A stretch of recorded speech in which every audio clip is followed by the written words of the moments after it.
ఈ ప్రపంచంలో కొన్ని ప్రదేశాలు ఉంటాయి. అక్కడికి వెళ్ళిన వాళ్ళు తిరిగి రారు. ఒకవేళ తిరిగి వచ్చిన ప్రాణాలతో ఉండరు. ఈ కథ ఒక నది చుట్టూ తిరుగుతుంది. ఆ నదికి ఒక శాపం ఉంది. ఆ నదికి బలైన ప్రతి ఒక్కరి శవం కూడా తల లేకుండా దొరుకుతుంది. అవును, మీరు విన్నది నిజమే. మొండె ఉంటుంది, కానీ తల ఉండదు. నమస్తే ఫ్రెండ్స్, ఈరోజు మనం చెప్పుకోబోయేది వెన్నులో వణుకు పుట్టించే ఒక మిస్టరీ థ్రిల్లర్ స్టోరీ. కథ మొదలవగానే మనకి ఒక మారుమూల గ్రామాన్ని చూపిస్తారు. ఆ ఊరి ప్రజలు ఎప్పుడూ భయం గుప్పిట్లో బ్రతుకుతూ ఉంటారు. దానికి కారణం ఆ ఊరి చివరన ప్రవహించే నదిలో ఒక తలలేని దయ్యం తిరుగుతూ ఉంటుంది. అసలు ఆ లెజెండ్ ఏంటంటే, ఎవరైతే ఆ నది దగ్గరికి ఒంటరిగా వెళ్తారో ఆ దెయ్యం వాళ్ళని వేటాడి వాళ్ళ తలని నరికి మొండాని మాత్రం నది ఒడ్డున పడేస్తుంది. మొదట్లో ఇదంతా కేవలం ఒక మూఢనమ్మకం అని కొట్టిపడేశారు. కానీ మెల్లిగా ఊర్లో జనాలు మాయమవడం మొదలైంది. అలా మాయమైన వాళ్ళు కొన్ని రోజుల తర్వాత తల లేకుండా శవాలుగా దొరికేవాళ్ళు. దాంతో అది మూఢనమ్మకం కాదు, నిజం అని జనాలు ఫిక్స్ అయిపోయారు. ప్రతిసారి ఎవరైనా చనిపోతే ఆ దెయ్యమే చంపేసింది అని ఆ ఊరి జనం డిసైడ్ అయిపోయేవారు. ఎప్పుడైతే ఆ దెయ్యం చూపు నాగా అనే అమ్మాయి మీద పడిందో అప్పుడే అసలు కథ మొదలవుతుంది. నాగా ఆ ఊర్లో ఉండే ఒక సాధారణమైన అమ్మాయి. ఒకరోజు అకస్మాత్తుగా నాగా కనిపించకుండా పోతుంది. ఊరి జనం మొత్తం వెతికారు, కానీ చివరికి నది ఒడ్డున ఆమె చెప్పులు మాత్రమే దొరికాయి. కానీ ఆమె శవం మాత్రం దొరకలేదు. దాంతో ఊరి జనం చివరికి ఆ ఊరి పెద్ద లియాం కూడా నాగాని ఆ దెయ్యమే ఎత్తికెళ్ళిపోయింది, ఇక ఆమె తిరిగి రాదు అని చేతులు దులిపేసుకున్నారు. కానీ ఒక్కరు మాత్రం ఈ విషయాన్ని నమ్మలేదు. ఆమె పేరు మూన్. ఈమె నాగాకి స్వయాన పిన్ని. నాగా చనిపోయిందని గాని దెయ్యం ఎత్తుకెళ్ళిందని గాని మూన్ అస్సలు నమ్మలేదు. ఖచ్చితంగా దీని వెనుక ఏదో బలమైన కారణం ఉంటుంది అని ఆమె గట్టిగా నమ్మింది. ఊర్లో ఎవ్వరూ ఆమెకి సహాయం చేయకపోవడంతో ఆమె సిటీ నుండి ఒక ప్రైవేట్ డిటెక్టివ్ ని పిలిచింది. అతని పేరు కీన్. కొన్ని రోజుల తర్వాత కీన్ ఆ ఊర్లోకి అడుగుపెట్టాడు. కీన్ కి క్లిష్టమైన కేసులను ఛేదించడంలో మంచి పేరు ఉంది. కానీ ఆ ఊర్లో అడుగు పెట్టగానే అతనికి ఏదో నెగటివ్ వైబ్రేషన్ తగిలింది. గాలిలో ఏదో తెలియని భయం ఆవరించినట్లు అతనికి అనిపించింది. కీన్ వెంటనే మూన్ గురించి ఆరా తీశాడు. ఆమె ఇప్పుడు ఆ ఊరి పెద్ద లియాం ఇంట్లో ఉందని తెలిసింది. కీన్ అక్కడికి వెళ్లేసరికే అక్కడ పరిస్థితి దారుణంగా ఉంది. ఆ ఊరి పెద్ద మనుషులు మూన్ ని కలవనివ్వకుండా అడ్డుకుంటున్నారు. ఆమె పట్ల చాలా రూడ్ గా ప్రవర్తిస్తున్నారు. కీన్ వెంటనే మధ్యలోకి దూరి వాళ్ళని ఆపి మూన్ ని అక్కడి నుంచి బయటకు తీసుకొచ్చాడు. ఆ ఒక్క సంఘటనతో కీన్ కి ఈ ఊరి పెద్దల ప్రవర్తనలో ఏదో తేడా ఉంది అని అర్థమైపోతుంది. మూన్ కి కీన్ ని చూడగానే ప్రాణం లేచి వచ్చినట్లయింది. నాగాన్ని వెతికి పట్టుకోవడానికి తనకున్న ఏకైక దారి కీన్ మాత్రమే. వాళ్ళు ముందుగా నాగా ఇంటికి వెళ్లారు. అక్కడ నాగా తండ్రి పా ఉన్నాడు. కీన్ అతన్ని, మీ కూతురు చివరిసారిగా ఎప్పుడు కనిపించింది అని ప్రశ్నించాడు. దానికి ఆ తండ్రి ఇచ్చిన సమాధానం విని కీన్ షాక్ అయ్యాడు. కూతురు తప్పిపోయిందన్న బాధ ఆ తండ్రిలో కొంచెం కూడా లేదు. పైగా దాని శవం దొరకలేదు కదా, బహుశా ఏ మగాడితోనో లేచిపోయి ఉంటుందిలే అని చాలా చీపుగా మాట్లాడాడు. ఆ మాట విని మూన్ కి కోపం వచ్చింది, కానీ కంట్రోల్ చేసుకుంది. తర్వాత కీన్ నాగా గదిని పరిశీలించడం మొదలు పెట్టాడు. గది అంతా నీట్ గానే ఉంది. కానీ కీన్ కి అక్కడ నేల మీద ఒక పూలకుండి యొక్క పగిలిన ముక్కలు కనిపించాయి. మూన్ ని దాని గురించి అడిగితే నాగా ఒక టైలర్. ఆమెకు ఇలాంటి పూల కుండీలు సేకరించి అలవాట్లేదు. అసలు ఇక్కడికి ఇది ఎలా వచ్చిందా అని ఆశ్చర్యపోయింది. అప్పుడే కీన్ కి ఇంకొక విషయం తెలిసింది. నాగా మాయమవడానికి కొన్ని రోజుల ముందు ఆ ఇంట్లోకి ఒక దొంగ ఎంటర్ అయ్యాడు. నాగా వాడిని పట్టుకుని అడ్డుకుంది. ఆ గొడవలో దొంగ చేతికి గాయమైంది కూడా. కానీ విచిత్రం ఏంటంటే ఆ దొంగ ఇంట్లో నుంచి ఏమీ దొంగలించలేదు, కేవలం వచ్చి వెళ్ళిపోయాడు. ఈ పాయింట్ ని కీన్ నోట్ చేసుకున్నాడు. ఏమీ దొంగలించని ఆ దొంగ, సంబంధం లేని పూలకుండి, కూతురు పోతే బాధపడిన తండ్రి, ఇవన్నీ చూస్తుంటే ఇది దెయ్యం పని కాదు, మనుషుల పనే అని కీన్ కి డౌట్ వస్తుంది. ఇంట్లో క్లూస్ పెద్దగా దొరక్కపోవడంతో క్రైమ్ సీన్ కి వెళ్ళాడు. అంటే ఆ నది పక్కన ఉన్న అడవిలోకి. నాగా చెప్పులు దొరికిన చోట కీన్ కి ఒక విచిత్రమైన మొక్క యొక్క గింజ దొరికింది. అది ఏంటో తెలుసుకోవడానికి ఊరి మాంత్రికుడి దగ్గరకు వెళ్ళాడు. ఆ మాంత్రికుడు ఆ గింజని చూసి, ఇది మనిషిని స్పృహ కోల్పోయేలా చేసే మత్తుమందు తయారీకి వాడే గింజ అని చెప్పాడు. అంతేకాదు కీన్కి ఒక వార్నింగ్ కూడా ఇచ్చాడు.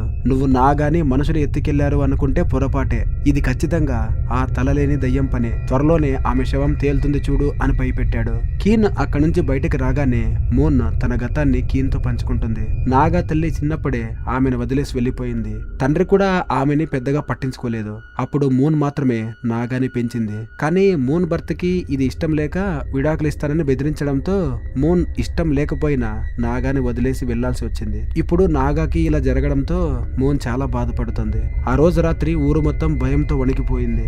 జనం ఇళ్లు తలుపులు గట్టిగా వేసుకున్నారు. మాంత్రికుడు ఇచ్చిన తాయెత్తులు గుమ్మాలకి కట్టారు. కీన్ కూడా తన గదిలో పడుకున్నాడు.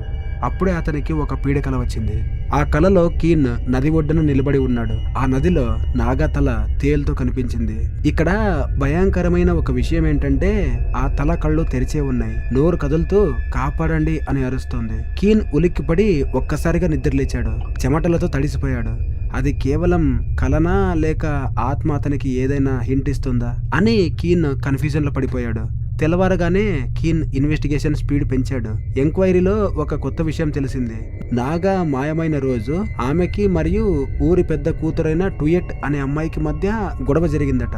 వెంటనే కీన్, మోన్ ఇద్దరు ఊరి పెద్ద ఇంటికి వెళ్లారు. టుయెట్ ని నిలదీస్తే ఆమె మొదట కవర్ చేసింది.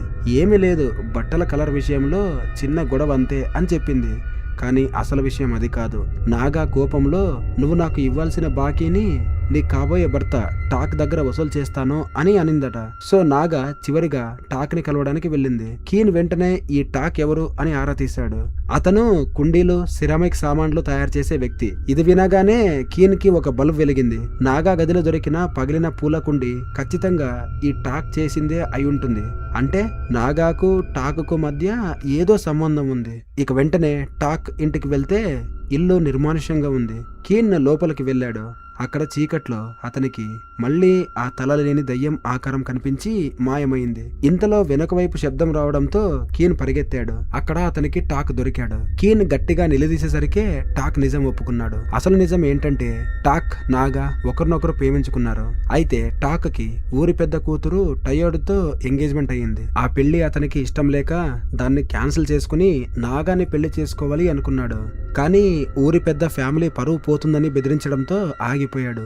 ఈ విషయం వినగానే కీన్ కి డౌట్ వచ్చింది. పరువు కోసం ఊరి పెద్ద ఫ్యామిలీనే నాగాని మాయం చేసి ఉండొచ్చు కదా అని. మళ్ళీ కీన్ ఊరి పెద్ద ఇంటికి వెళ్ళాడు. గట్టిగా ఇంటర్గేట్ చేస్తే టయోట్ ఇంకొక బాంబు పేల్చింది. టాక్ అబద్ధం చెబుతున్నాడు. వాడు ప్రేమతో నాగాని పెళ్లి చేసుకోవాలనుకోలేదు, భయంతో. ఎందుకంటే నాగా గర్భవతి. టాక్ వల్లే ఆమె ప్రెగ్నెంట్ అయ్యింది. ఆ విషయం బయటపడితే నేను ఎక్కడ పెళ్లి ఆపేస్తానో అని వాడు భయపడ్డాడు అని చెప్పింది. ఇప్పుడు కేసు చాలా కాంప్లికేటెడ్ గా మారిపోయింది. నాగా ప్రెగ్నెంట్ కాబట్టి ఆ విషయం దాచడానికి టాక్ ఆమెను చంపి ఉండొచ్చు. అలాగే ఇంకొక వైపు తమ పరువు పోతుందని ఊరి పెద్ద ఫ్యామిలీ ఆమెను చంపి ఉండొచ్చు. కానీ ఇవన్నీ ఊహలే, ఏ ఒక్కదానికి సాక్ష్యం లేదు. ఇప్పుడే కీన్ కి ఆ దొంగ గుర్తొచ్చాడు. వాడెవడంటే ఇంతకుముందు నాగా ఇంట్లో దొంగతనం చేయడానికి వచ్చి ఆమె చేతిలో దెబ్బలు తిన్న దొంగ. వాడి చేతికి గాయం ఉంది. వాడిని పట్టుకుంటే అసలు విషయం తెలుస్తుందని కీన్ ఊరంతా గాలించి చేతికి గాయం ఉన్న వాళ్ళనే చెక్ చేయడం మొదలు పెట్టాడు. చివరికి ఊరు బయట ఉండే టాంగ్ అనే ఒక పాత నేరస్తుడిని పట్టుకున్నాడు. వాడి చేతికి ఉన్న గాయం ఇంకా ఫ్రెష్ గానే ఉంది. అంతేకాదు నాగా చేతి బ్రాస్లెట్ వాడి దగ్గర దొరికింది. పోలీసులు గట్టిగా తంతే వాడు ఆ రోజు రాత్రి ఏం జరిగిందో మొత్తం చెప్పేశాడు. టాంగ్ కేవలం దొంగతనం చేయడానికి మాత్రమే వెళ్ళాడు. కానీ వాడు పారిపోతున్నప్పుడు ఒక సీక్రెట్ ని చూశాడట. అదేంటంటే నాగా తండ్రి పా మరియు ఊరి పెద్ద భార్య విహాంగ్ వీరిద్దరూ చీకట్లో కలుసుకున్నారు. షాకింగ్ ఏంటంటే వీరిద్దరికి ఎప్పటి నుంచో అక్రమ సంబంధం ఉంది. ఆ రోజు రాత్రి నాగా తన తండ్రిని ఊరి పెద్ద భార్యతో చూసేసింది. అంటే నాగా అడ్డు తొలగించుకోవడానికి ఊరి పెద్ద భార్య విహాంగ స్కెచ్ వేసిందా? ఇదే విషయం గురించి విహాంగ్ని నిలదీస్తే ఆమె ఒప్పుకోలేదు. నేను కేవలం వార్నింగ్ ఇవ్వడానికి వెళ్ళాను అంది. ఇంతలో వాళ్ళకి ఇంకొక సాక్ష్యం దొరికింది. నాగా ఆ అడవిలో ఊరి పెద్ద కూతురు టయోట్ ని కలిసింది. ఈ విషయం గురించి టయోట్ ని మళ్ళీ ప్రశ్నిస్తే ఆమె ఏడుస్తూ నిజం చెప్పేసింది. అడవిలో నాగా టయోట్ గొడవపడ్డారు. ఆ కోపంలో టయోట్ నాగాని గట్టిగా తోసేసింది. నాగా వెళ్లి ఒక రాయికి గట్టిగా తల కొట్టుకుని పడిపోయింది, కదల్లేదు. దాంతో నాగా చనిపోయిందని భయపడి టయోట్ అక్కడి నుంచి పారిపోయింది. అంటే నాగాని చంపింది టయోట్. పోలీసులు టయోట్ ని అరెస్ట్ చేశారు. కానీ కీన్ కి ఒక డౌట్ క్లియర్ అవ్వలేదు. టయోట్ బాడీని అక్కడే వదిలేసి పారిపోతే మరి బాడీ ఏమైంది? ఎవరు మాయం చేశారు? ఆ రోజు రాత్రి కీన్ ఒంటరిగా భోజనం చేస్తున్నాడు. సడన్ గా రూమ్ టెంపరేచర్ పడిపోయింది. వెనక ఎవరో ఉన్నట్టు అనిపించింది. తిరిగి చూస్తే ఆ భయంకరమైన తలలేని దయ్యం నిజంగానే నిలబడి ఉంది. దాని చేతిలో నాగా తల ఉంది. అది ఆ తలను తింటూ కీన్ మీదకి దూకింది. కీన్ భయంతో అరిచాడు. పక్కనే ఉన్న పోలీసులు లోపలికి వచ్చారు. వాళ్ళు రాగానే ఆ దయ్యం మాయమైపోయింది. ఇది అసలు కళ నిజమా? కీన్ కి పిచ్చెక్కినంత పని అయింది. అయితే కీన్ టీమ్ పాత రికార్డుల్ని తీస్తే వాళ్ళకి ఒక విషయం తెలిసింది. 30 ఏళ్ల క్రితం ఈ ఊర్లో ఒకే కుటుంబానికి చెందిన 14 మందిని ఊరి జనం నది ఒడ్డున తల నరికి చంపేశారు. వాళ్ళ ఆత్మలే ఈ దెయ్యం అని అందరూ నమ్ముతారు. కానీ 20 ఏళ్ళు సైలెంట్ గా ఉన్న ఆ దెయ్యం ఇప్పుడే ఎందుకు యాక్టివ్ అయ్యింది? ఇంతలో సీన్ కట్ చేస్తే జైలుకు వెళ్తున్న టయోట్ తల్లి విహాంగ్కి ఒక విషయం తెలిసింది. తాను డబ్బులిచ్చి సెట్ చేసిన హంతకుడు నాగాని చంపలేదు అని. అసలు ట్విస్ట్ ఏంటంటే టయోట్ అడవిలో నాగాని తోసేసి వెళ్లిపోయాక ఆ దొంగ టాంగ్ అక్కడికి వచ్చాడు. నాగా చనిపోలేదు, స్పృహ కోల్పోయింది అని గమనించాడు. విహాంగ్ దగ్గర డబ్బులు లాగడానికి నాగాని చంపకుండా దాచిపెట్టాడు. అంటే ఇప్పుడు నాగా ఇంకా బ్రతికే ఉంది. ఈ విషయం తెలుసుకున్న విహాంగ్ తన పరువు కాపాడుకోవడానికి నాగాని చంపడానికి బయలుదేరింది. టాంగ్ నాగాని బంధించిన చోటుకి విహాంగ్ వెళ్ళింది. ఆమె చేతిలో కత్తి కూడా ఉంది. కరెక్ట్ గా విహాంగ్ నాగాని చంపబోతూ ఉండగా కీన్, మూన్ అక్కడికి చేరుకున్నారు. అక్కడ ఒక పెద్ద ఫైట్ జరిగింది. కీన్ ఆ దొంగని కొట్టాడు. మూన్ నాగాని కాపాడింది. తర్వాత పోలీసులు కూడా అక్కడికి వచ్చారు. విహాంగ్ ని, దొంగని అరెస్ట్ చేశారు. నాగా క్షేమంగా బయటపడింది. చివరికి ఆమె తన లవర్ టాక్ తో కలిసిపోయింది. అంతా సుఖాంతం అనుకున్నారు. కానీ కీన్ కి ఆ దెయ్యం మిస్టరీ గురించి ఇంకా డౌట్స్ ఉన్నాయి. తను కళ్ళారా చూసిన ఆ దెయ్యం నిజంగా ఉందా లేదా అనే డౌట్స్ అతనికి మొదలయ్యాయి. అప్పుడు మూన్ ఒక షాకింగ్ విషయం చెప్పింది. కీన్, నువ్వు రోజు రాత్రి తాగే నీళ్లలో, భోజనంలో ఆ మాంత్రికుడు ఇచ్చిన మందు కలిపాను, అది రక్షణ ఇస్తుందని చెప్పాడు అని అంది. కీన్ వెంటనే ఆ మందుని టెస్ట్ చేయించాడు. రిపోర్ట్ చూసి మైండ్ బ్లాక్ అయింది అతనికి. అది రక్షణ ఇచ్చే మందు కాదు, అది హాలోజినేషన్స్, అంటే మనిషికి లేనిది ఉన్నట్టు ఉన్నది లేనట్టు భ్రమింపజేసే మత్తు మందు. ఇన్నాళ్ళు ఆ ఊరి జనం కీన్ చూసింది దెయ్యం కాదు, అది మందు ప్రభావం వల్ల వాళ్ళకి కలిగిన భ్రమ. ఆ మాంత్రికుడు ఉద్దేశపూర్వకంగానే ఊరి జనానికి ఈ మందుని ప్రసాదం అని చెప్పేసి ఇచ్చేస్తున్నాడు. ఎందుకంటే 30 ఏళ్ల క్రితం ఊరి జనం చంపేసిన ఆ 14 మంది కుటుంబంలో ఒక చిన్న పిల్లాడు బ్రతికిపోయాడు. వాడు చెట్ల చాటున దాక్కుని తన ఫ్యామిలీ తలను నరకడం చూశాడు. ఆ పిల్లాడే ఈ మాంత్రికుడు. పగ తీర్చుకోవడానికి మళ్లీ ఊర్లోకి వచ్చాడు. జనానికి మత్తు మందు ఇచ్చి దెయ్యం ఉందని నమ్మించి తానే స్వయంగా ఒక్కొక్కరిని తల నరికి చంపుతూ ఆ నేరాన్ని దెయ్యం మీదకి నెట్టేస్తున్నాడు. ఇక వెంటనే కీన్ పోలీసులతో ఆ మాంత్రికుడు ఇంటికి వెళ్లేసరికి అక్కడ ఎవరూ లేరు. ఆ మాంత్రికుడు పారిపోయాడు. కీన్ సైలెంట్ గా నది వైపు చూస్తూ ఉండిపోయాడు. ఈ కథలో నిజమైన దయ్యం నదిలో లేదు, పగతో రగిలిపోయే మనిషి రూపంలో ఉంది అని అర్థం చేసుకున్నాడు. మనిషి క్రూరత్వం ముందు ఏ దయ్యం పనికిరాదు అని తెలుసుకుని కీన్ అక్కడి నుంచి వెళ్ళిపోవడంతో ఈ సినిమా ఎండ్ అవుతుంది. సో ఫ్రెండ్స్, అది సంగతి. మూఢనమ్మకం ముసుగులో ఒక మనిషి చేసిన ప్రతీకార హత్యలు ఇవి. ఈ స్టోరీ మీకు ఎలా అనిపించిందో కింద కామెంట్లో రాయండి. ఇలాంటి మరిన్ని థ్రిల్లింగ్ స్టోరీస్ కోసం మన ఛానల్ని సబ్స్క్రైబ్ చేసుకోండి. See you in the next video.